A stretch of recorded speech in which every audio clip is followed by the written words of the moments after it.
春生，咱养殖场今年总算熬出头了，一共赚了2万6，这3000块是你的分红，你拿着。3000。你也就是在这儿出点苦力气，能拿3000块，已经是天大的情分了。你去村里打听打听，哪个长工一年能挣3000？何况俺们还管你1日3餐。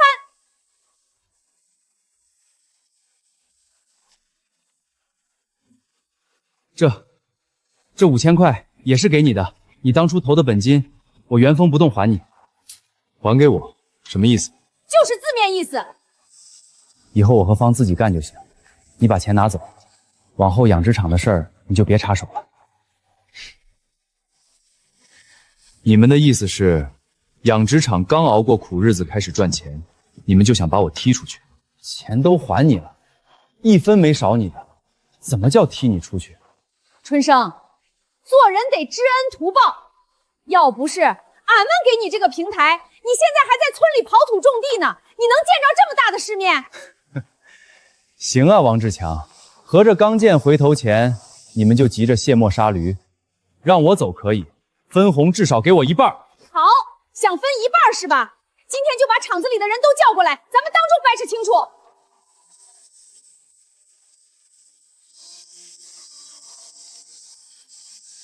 既然大家都到齐了，就理理清楚。这1年多，凌晨3点谁起来办饲料，半夜11点谁守着鸡娃保暖，都是我和志强。你赵春生来了，不是坐办公室喝茶，就是领着客户瞎逛。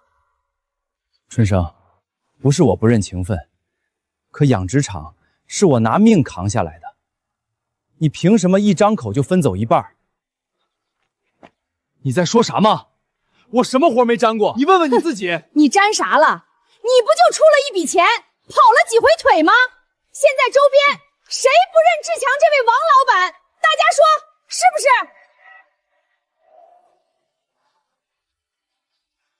好，那我问你们2口子，这养殖场的章是谁磨了半个月盖下来的？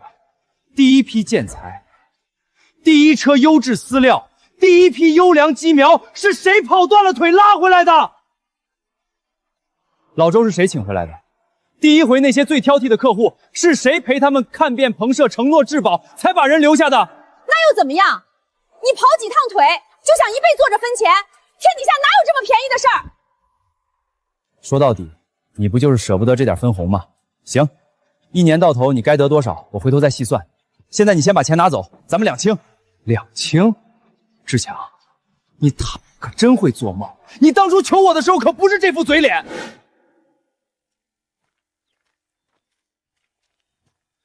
志强，你们这是咋了？脸色这么难看，是不是出啥事儿了？春生，厂子关了，我们俩下岗了。关了？好好的怎么就关了？还能干啥？最近各厂效益都差，这年关将至，真是愁死人。春生，我真熬不住了。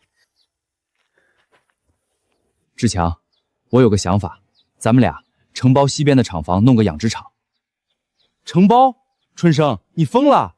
咱们也不懂孵化和养殖的细活啊。我没疯。你想啊，镇上家家户户都要吃鸡吃鸡蛋，附近的饭店供销也需要成鸡和鸡蛋，这就是机会。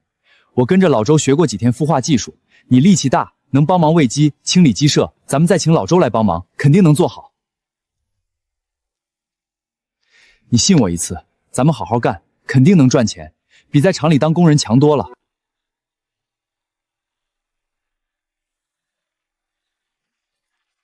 回来了，今天咋回来这么早？锅里留了饭。芳，跟你说个事儿，你可得沉住气儿。啥事儿？看你这脸色跟天塌了似的。我发小春生，他想让我跟他一起承包厂里关停的孵化室和西片饲养区。办养殖场？志强，你傻了吧？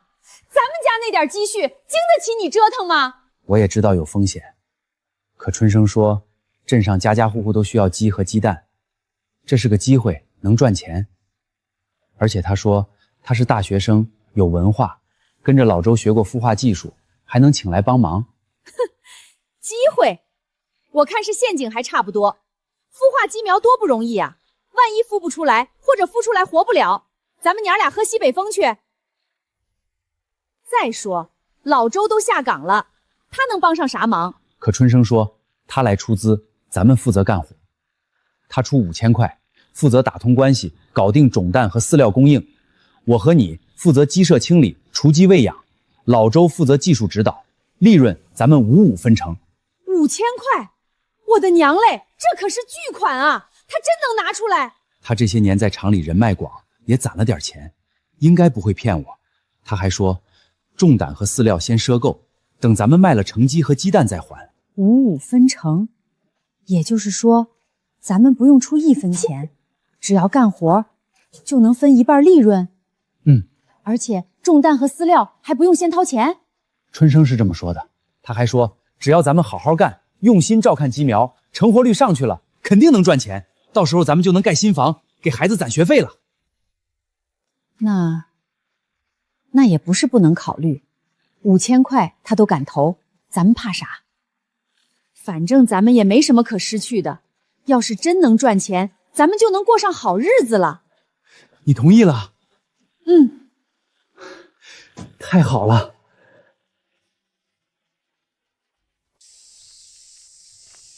志强，怎么样？王芳同意了吗？我昨晚把种蛋饲料的事儿都初步联系好了，她同意了，但还是让我问问你，种蛋从哪儿来，饲料怎么供应，还有鸡病了咋处理，利润怎么结算？凭我的人脉，能以低价赊购一批优质种蛋。放心，这些我都想好了。种蛋我联系了县国营种鸡场，饲料我找了镇饲料站的李站长，他答应先给咱们供饲料，等咱们卖了鸡蛋再结账。挑选种蛋很重要，破损、畸形的种蛋孵不出足鸡，就算孵出来也活不长。你们看，这种蛋壳光滑、大小均匀的才是优质种蛋。行，饲料我给你们留着。谢谢李站长。哎，但我这面子是看你赵春生，不是看别人。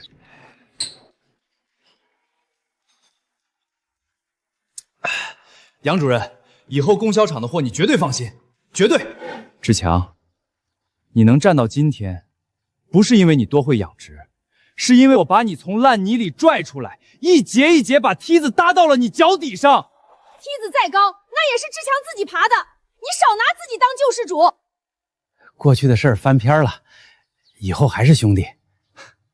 把我弄出局是没想过兄弟。好，钱我拿走，厂子让给你。从今天起，饲料、鸡苗、周边订单，你自己去谈。吓唬谁呢？现在谁不知道养殖场是志强撑起来的？离了你，地球不转了。哼！春生，哎，春生，你真不管养殖场了？棚舍还在那儿，谁包谁管？棚舍是棚舍，人是人。有些人能把牲畜养活，未必能把事儿做熟。春生，你这是真撒手了。人家嫌我碍事儿，我总不能还赖着不走。以后他们来拉饲料，可别再挂你名下了。不会了，从今往后现钱现结。养殖场真赚钱，就这个月净剩1300，再把赵春生那份刨掉，往后咱一年得攒多少？哼，怪不得他死活不肯撒手。撒什么手？他那叫舍不得咱这棵摇钱树。不过现在好了，人都踢走了，这账往后就咱自己说了算。你拿空本子干啥？傻呀，真账咱自己留着，畜牧站那边看到的当然得是另一本。赵春生以后真要回头扯分红，咱也有话说。老周，你这大半夜的走路咋没声呢？买卖火旺的时候最烫手。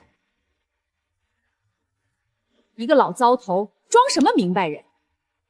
这一摞先留着买彩电，这一摞攒着扩建棚舍，等再多2个月，你也别骑那破自行车了，直接换摩托。我打听过了，4000多一辆，骑出去那才叫牌面。喂，哪位？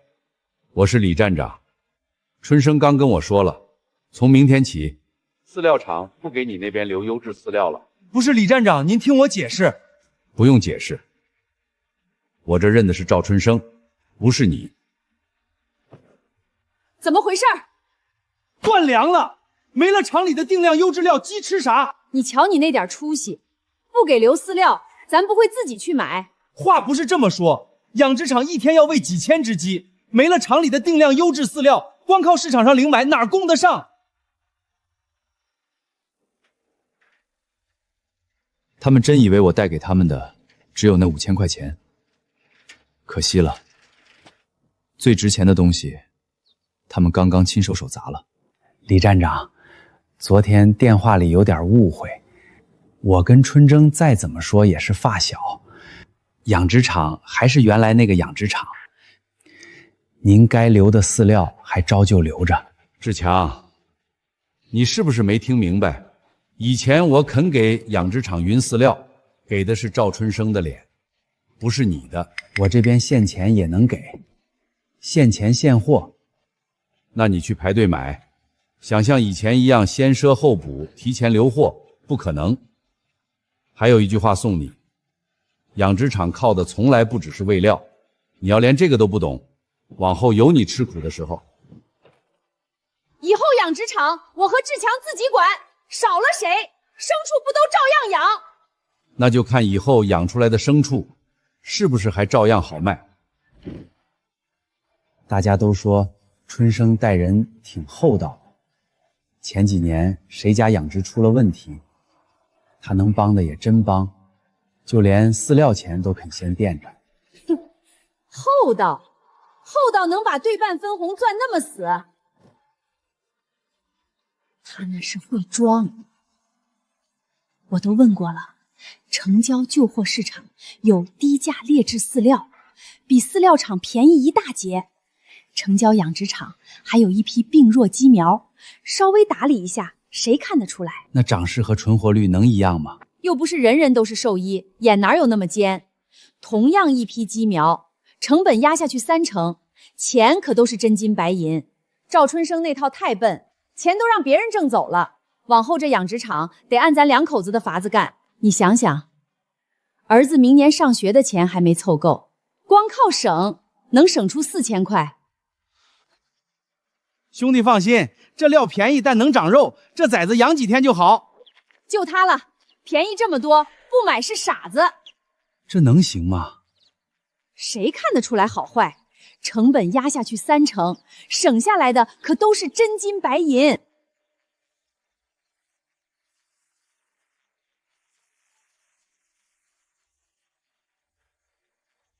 这饲料不对，还有这些鸡苗精神萎靡，你们这是从哪儿弄的劣质货病弱崽？什么劣质货病弱崽，都是能养的东西。老周，你别动不动就端老技术员架子。能养跟养好是两回事儿，你们要是拿这个糊弄人，砸的是养殖场的牌子，到时候没人买，看你们怎么干。先养着看，真有问题再说。志强，我跟你说句明白话，春生走了，我不拦你发财，可你要是敢拿劣质饲料、病弱鸡苗糊弄人，再让我背棚社的黑锅，我立马带着大伙换地方。老周，你这话说的也太重了吧？重，等砸了牌子，你们就知道什么叫更重。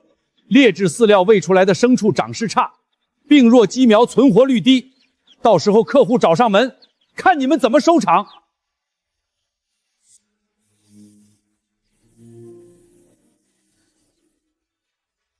我看了一下，这饲料怎么这么粗糙？这些鸡苗也不对劲儿，精神这么差。养殖这东西哪批都一样才怪，养几天就好了。这饲料一看就不合格，鸡苗也像是病了。这要是养死了，损失谁承担？都一批进回来的，哪有你们说的这么邪乎？养不好是你们自己的手艺问题。志强，我问你一句，春生不在，你们这养殖场是不是也跟着换了魂儿？你好端端的提他干啥？我白天就说了，饲料和鸡苗都不对。今天只是几个养殖户开口，明天要是所有客户都找上门，你俩拿什么赌？少吓唬人！眼尖不可怕，怕的是人家看出你们在省哪一口成本。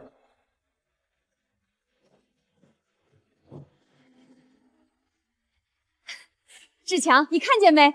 虽然这2天少了几个植户，可饲料、鸡苗全换便宜的，账上反倒多剩了300多。这个月饲料成本是省了300多，可鸡的涨势明显慢了，出栏时间得往后拖。拖就拖呗，只要不死就行。反正客户那边也不知道咱们什么时候进的苗。可是老周说，老周，你咋什么都听他的？他是赵春生的人，能真心为咱着想。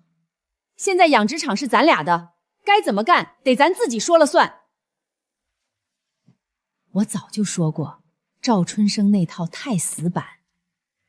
会过日子的人，挣的不是明面上的钱，挣的是别人看不见的钱。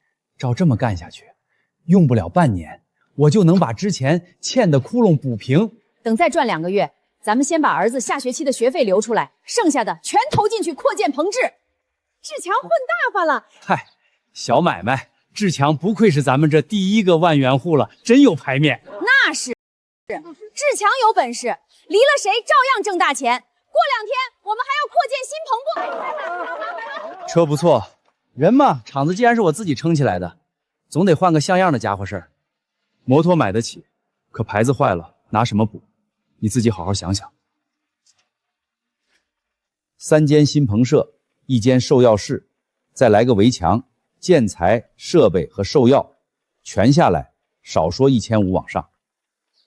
话我先说前头，设备和建材可以先拉，可账得按月结。先背着。养殖场现在1天1个样，这点钱用不了多久就能从流水里回来。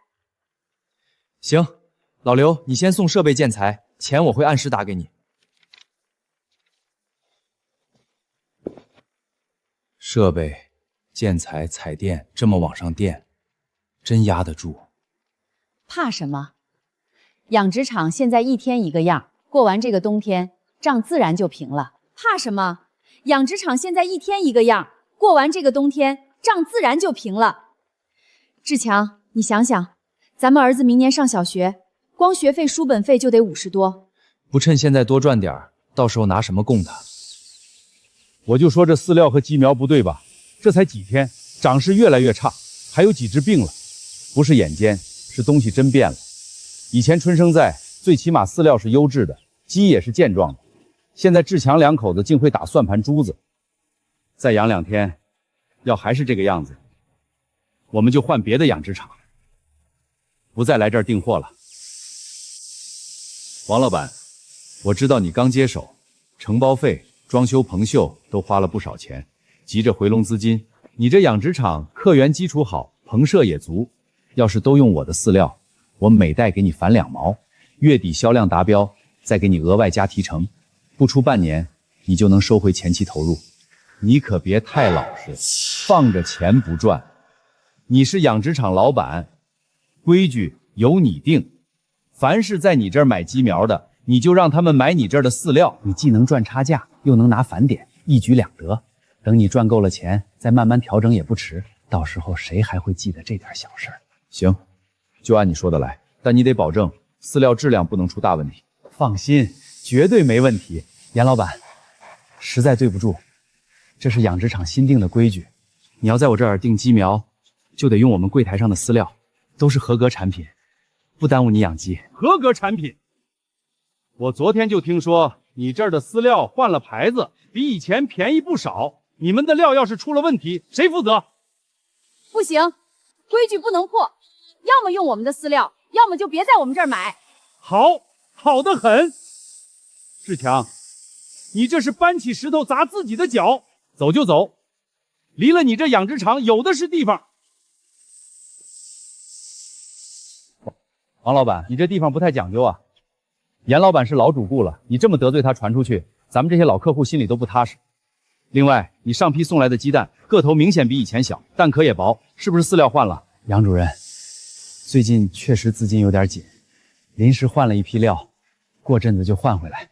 资金紧就能砸口碑？以前这儿养的是健壮鸡，用的是靠谱饲料，留的是人心。你现在整这出戏，说明你已经钻进钱眼里了。我这儿还有几批肉鸡和鸡蛋在你这儿，要是供销社的货出一点问题，我可不跟你客气。春生，我今天这脸算是让志强两口子给我踩地上了。我跟你说，他那儿的饲料绝对有问题。我刚才抽见棚舍里的鸡，一个个都没精神，比以前差远了。严哥，这事儿是养殖场做的不对，可现在那地方不归我说了算。我之前也找过志强，劝他别太急功近利，他不听。我知道不归你说了算，可我也算看明白了，养殖场以前为什么能把人留住，靠的是实在。严老板，以后你要订货，提前来我这儿打个招呼。我认识几个靠谱的养殖场，绝对跟靠谱。好嘞，多谢。春生，这边的养殖场现在真不行了，不仅生病，而且蛋都不下了。我刚才看了，他们换了饲料，还有杂质，比以前的便宜一半都不止。做养殖，饲料是根本，饲养是关键，人心是根基，少了哪一层都留住回头客。难怪前阵子还有人说志强接手以后更会过日子，现在看是把账算明白了，把路算窄了。我前几天去看了一眼，不光饲料差，鸡也比以前瘦弱。我这几天天天劝他们，让他们换合格饲料，好好养鸡苗。他们倒好，说我老糊涂，不懂赚钱。再这么下去，这养殖场迟早得垮。我也没办法，路是他自己选的，但愿他能早点醒悟。你们几个是不是背着我偷懒？饲料没喂到位，成活率越来越低，鸡蛋也越来越少。再这样下去，咱们都得喝西北风。不是我们偷懒，是这饲料本来就不对，饲料掺了杂质，还有点受潮，怎么喂都不长肉，我们也没办法啊。你一个打下手的也敢教我做事儿？我看你们就是不想干了。从这个月开始，饲养员和技术员都扣浮动工资，成活率低不下蛋，自己担着。本来就是饲料的问题，扣我们工资也没用啊。你说什么？再说一遍。以前春生哥在的时候，养殖场忙得脚不沾地，可大家心里踏实，饲料都是优质的，鸡也都是健壮的，就算忙也有奔头。现在这地方还能干吗？饲料差，鸡生病，还扣我们工资。能不能干看你们自己。可有句话我先说在前头，养殖场这口锅早晚得有人背，到时候别让脏水全泼你们身上。我听说已经有养殖户因为鸡苗发病要来投诉了。以前春生哥在的时候，忙归忙，心里起码亮堂。现在不一样了，他们两口子看谁都像看欠账的，恨不得从咱们身上再刮一层油。再这么下去，养殖场早晚得散，到时候他们更撑不住。我已经托人找别的养殖场了，要是这边再这样，我就走了。总不能在这儿跟着他们一起背黑锅。不好意思啊，最近养殖场太忙，一天从早忙到晚，钱倒是没少投，就是没见回头钱，人太累。志强，你这是刚开始，熬过去就好了。现在你可是咱们这帮人里头第一个敢接手这么大养殖场的，以后肯定能发财。发财谈不上，就是命好，敢自己扛事儿，不像有些人忙来忙去，最后还得把现成买卖让出来。这人呐，命里没财，你硬塞都没用。志强，我多一句嘴，你现在刚冒头，少拿春生垫着抬自己。春生以前在这儿的时候帮过不少人，大家都记着他的好。做人留点口德，总有用得着人的时候。我用得着他？现在养殖场是我撑着，摩托是我骑着，海淀是我搬着，房也是我准备起的，还给谁留脸？哼，他自己主动让贤，现在还想管我。志强，你这不是做买卖，你这是拿我们这些老主顾当冤大头。我订的这批鸡苗已经有3只发病了，你给我个说法。老徐，你这话就重了，我们这也是按规矩来，饲料都是合格的，说不定是你喂养不当，或者兽医看错了。我以前肯把客户往你这儿引，不是因为你志强多会做人，是因为春生在。这地方有规矩，有实在，也有脸面。现在春生走了，你把这一切都毁了。老徐，你订鸡苗就订鸡苗，扯别人干什么？不就是几只鸡发病吗？我给你换几只就是了。换几只就完了？我这几天的损失谁来赔？我告诉你，这单我照付。可从今天起，我手上的养殖户朋友再也不会往你这儿来。你这种只认钱不认人的老板，不配做养殖生意。老徐，你再考虑考虑，我们以后一定换优质饲料，好好养鸡苗，再也不偷工减料了。不考虑了，这养殖场的底子已经坏了，再待下去只会耽误事儿。我劝你们也早点醒悟，不然迟早得垮。完了完了，鸡蛋供不上，好几个老客户也走了，这才几天啊，订单直接少了一大半。再这样下去，连饲料钱都付不起了。慌什么？不是几天，是以前靠熟脸、靠口碑、靠赵春生压着的那层面子，这回全翻下来了。翻就翻，熟客没了就抓散客，招待单没了就从饲料机里把钱省回来。我就不信，离了那几张老脸，这养殖场真能倒。可省来省去，饲料越来越差，鸡越来越弱，散客也不会来啊。而且饲料商已经来催款好几次了，说再不付钱就不供货了。先赊账，再去进一批鸡苗，多搭几个棚舍，扩大规模。只要规模上去了，不怕赚不到钱，到时候欠的钱一次性还清。你疯了？现在都快撑不住了，还扩大规模？再赊账，咱们的外债就更多了。你懂什么？舍不得孩子套不着狼，就按我说的做。又扩建又扩建，鸡都活不下去了，还扩建。你那还算好的，我负责的那棚，昨天又死了40多只。我跟王芳说了，他还说我大惊小怪，让我接着喂。明天我也去别的养殖场看看，这活真不敢再干了，迟早得出事儿。到时候咱们跳进黄河也洗不清。昨天我家婆娘来送东西，闻了闻饲料，说这喂猪猪都不吃。要是天天这么糊弄，迟早得被客户投诉。我已经找好下家了，下个月就走。你呢？我也走吧，总不能在这儿跟着一起背黑锅。自己看，有人举报你们用劣质饲料克扣工人工资，局里已经接到好几次反映了。还有树木站那边查了，你们棚舍的防疫记录全是假的。我知道错了，最近确实有点急功近利，饲料只是暂时换了便宜的，以后肯定换回来，工人工资也会尽快结清。暂时，你知道这影响多坏吗？养殖场让你们办，不是为了让客户天天跑去投诉，你要是再不当回事儿，局里可就不能坐视不管了。还有，你这账目怎么回事？承包款被你挪去买摩托彩电，还有几笔饲料款没入账，乱七八糟的，根本对不上。我那是临时周转，本来想等赚了钱再补回去，还没来得及记账。临时周转，你这是挪用承包款，3天之内结清工人工资，整改棚舍卫生。要是做不到，局里就收回你们的执照。你又找啥呢？吴通都把话说得这么严重了，咱们真得整改了。整改什么？现在没钱，拿什么整改？明天把今天剩下的饲料再喂一天，别浪费，等卖出下一批鸡就有钱整改了。这也能喂？都发霉了，鸡吃坏了怎么办？到时候投诉更多，我们真得完蛋。发霉一点怎么了？又吃不死的。你现在还当是赵春生那会儿呢，一批料稍微差点就往沟里倒，能省一点是一点。可饲料的账下月初就要结，电视那边也只缓了1个月，咱们现在钱不够啊，再削账人家也不肯了。哼，先拖，谁家做买卖不是东挪西借？等养殖场缓过这口气儿，一把就能填平。可养殖场现在不是缓，是往下掉啊！我看这口气咱们是缓不过来了。你自己看看，这是人干的事儿吗？发霉的饲料还在喂，鸡死了快一半了，你还瞒着客户继续卖病鸡。老周，我也没办法，资金周转不开，只能先凑合用，等赚了钱马上换优质饲料。体谅你们，谁体谅来订货的客户？谁体谅这些无辜的鸡？这饲料里哪有多少正经原料？再喂下去都得病死。这不是没办法吗？我也不想这样。志强，这养殖场我不守了。我在这儿干了快2年，看着他从一无所有到越来越好，不想看着他毁在你手里，你太急功近利了。志强，这养殖场我不守了。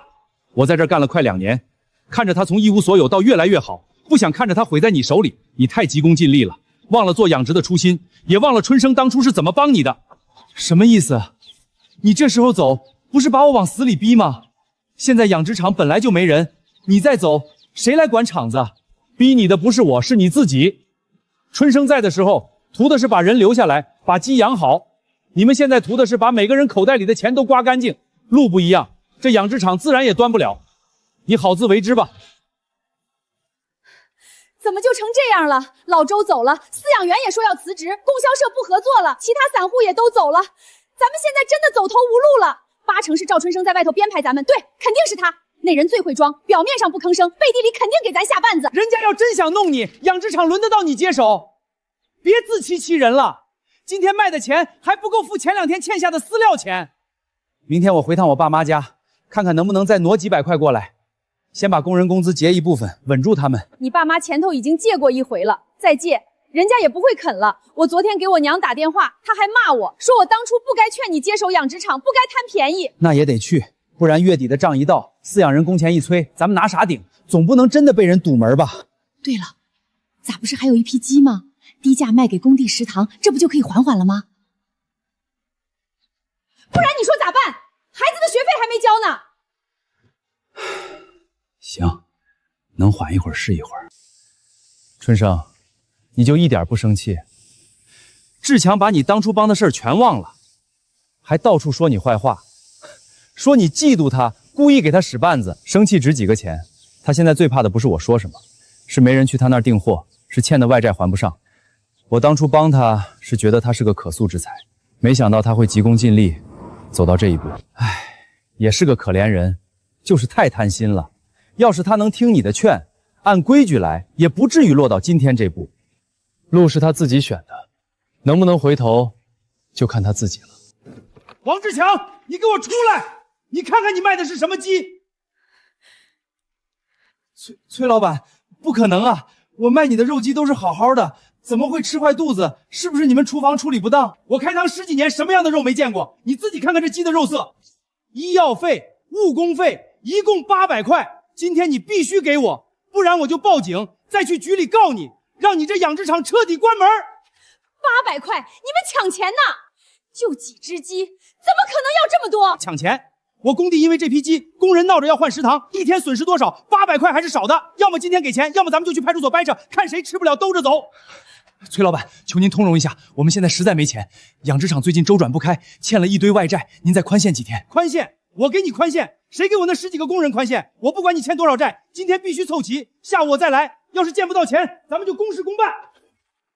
800块，咱们哪里去凑800块啊？现在连吃饭的钱都快没了。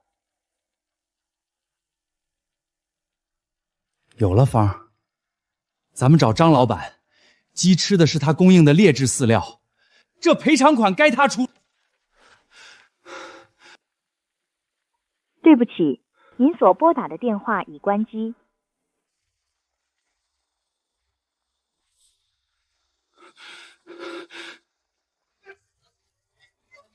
张老板，你在吗？我们是养殖场的，有事儿找你，你快开门啊！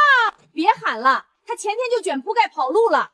跑路了？您说真的？他往哪儿跑了？您知道他的住址或者联系方式吗？我们之前给他打电话，已经关机了。谁知道往哪儿跑了？那我们的回扣还没结，这赔偿款怎么办？还能怎么办？认栽呗！我早就听说那老王专坑你们这些急着发财的外行，现在出了事儿，不跑才怪。完了，全完了。这养殖场你们得管管了。上个月我从他们这儿进的鸡苗死了快一半，兽医说是吃了莫变饲料，鸡肝肾都坏了，这是拿我们的钱开玩笑。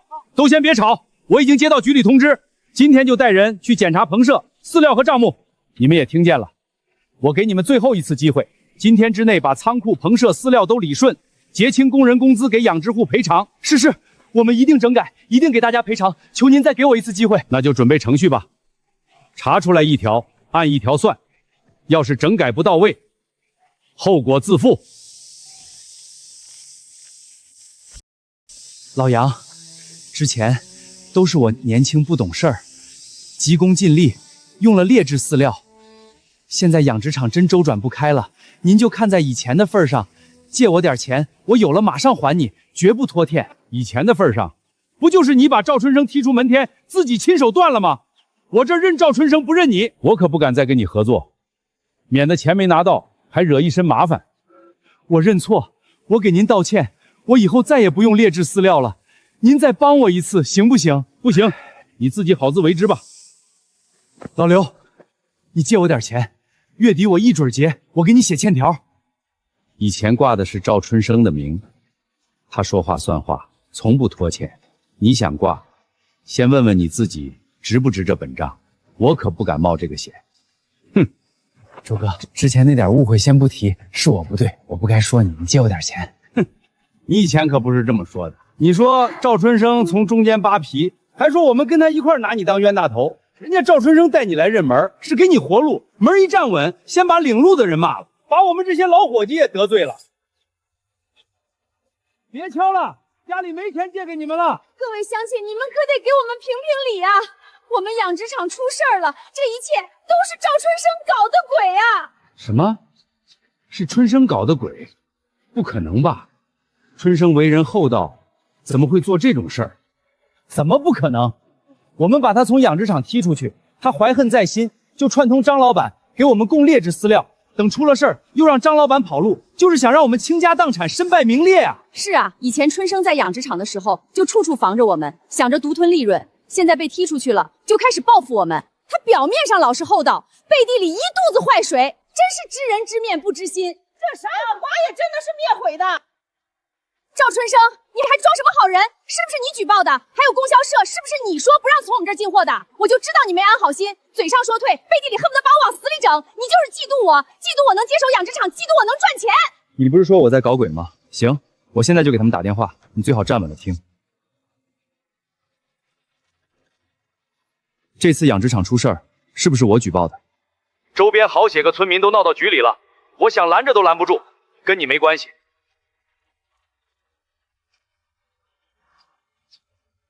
杨主任，当着众人的面，你也说一句，你不要养殖场的货，是不是我让的？他把养殖场搞得一塌糊涂，鸡又病又瘦，下的蛋又小又薄。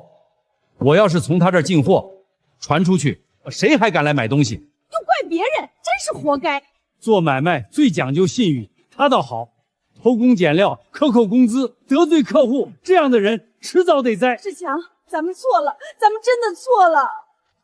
经局里研究决定，即日起收回养殖场执照，欠薪、卫生不达标、账目混乱，还有这么多工人和养殖户的投诉，你们自己对照着看，局里不可能再让你们拖下去，也不可能再给你们任何机会。王主任，求您再给我1个月，不给我半个月也行，我一定彻底整改，把所有问题都解决。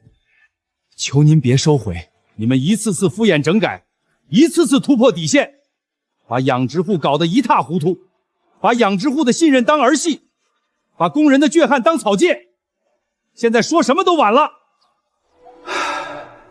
终于收回去了，我们这些饲养员也得跟着背黑锅，总算能踏踏实实干点活，挣口安生钱了。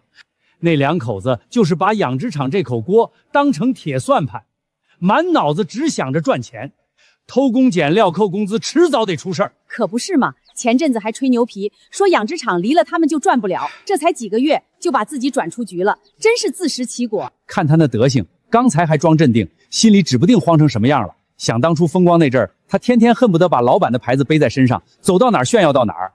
唉，以前这棚社一到喂食时间就没停过热闹劲儿，哪像现在这样冷冷清清的。彩电拆过箱了，给300；摩托骑了几个月，给2000，一共2300，多1分没有。2300？不行啊，这摩托买回来可花了4000多，彩电也花了700多，您再添点，哪怕添100也行。添不了，你是急着卖，不是我求你买，愿意卖就这个价，不愿意我就走了。行，2300就2300。爹，摩托也不骑了，那以后咱们晚上看啥呀？你咋送我上学？以后先过日子，等爹赚了钱再给你买新的，好不好？爹，咱家不是说要在这儿起新房吗？怎么现在还要卖东西啊？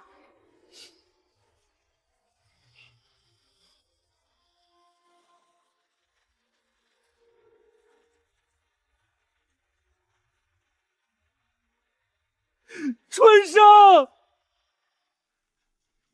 春生，春生，是我对不住你，是我太混蛋了，我就是想求你一句原谅，求你再帮我一次。你这是干什么？起来！我不起来，我不是东西。当初你把我从泥里拉出来，带我认人铺路，帮我接手养殖场，我转头就把你踹开，还到处说你坏话，我对不起你，我真的对不起你。志强，你最不该求的人就是我，不是我心寒，是你当初把情分用得太绝了，现在路塌了，再想回头，谁还愿意替你扛？我错了，我真的错了，我真熬不住了，家里米都没有了，再这么下去，我不是跳河就是吊死啊！